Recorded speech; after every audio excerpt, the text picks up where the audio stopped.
Tervehdys teille kaikille täältä kylmästä Suomesta.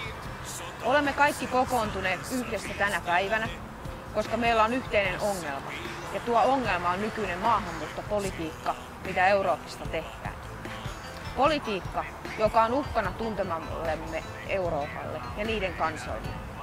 Meitä kansalaisia ei enää kuunnella, vaan päätöksiä tekevät omaa etuaan rahankiilto silmissään ajattelevat poliitikot. Islamisaation uhka on todellinen.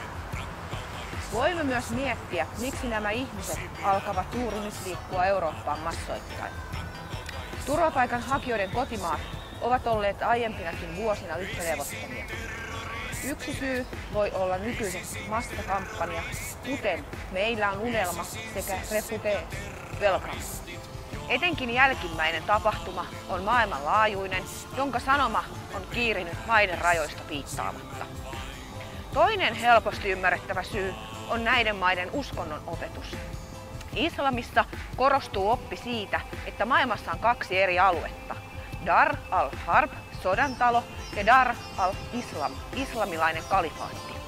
Muslimien on pyrittävä saattamaan koko maapallo pois sodasta, rauhaan islamilaisen kalifaatin alle. Tällä poliittisella hetkellä se ei onnistu vielä sotimalla, mutta on löydetty tehokkaampi tapa, kirja, joka voisi kääntää maahanmuuttojihadiksi. Käytännössä siis muslimien lukumäärää länsimaissa lisäämällä lisätään islamin vaikutusvaltaa kyseisillä alueilla.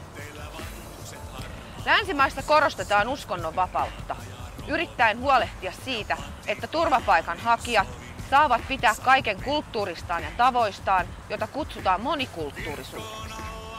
Tämä on johtanut muslimien gettoutumiseen.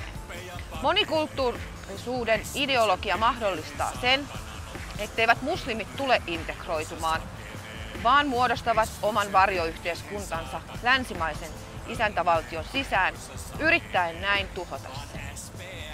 Länsimaalainen sivistyskulttuuri on pian mennyttä, ellei me toimi välittömästi. Toiminnan aika on nyt.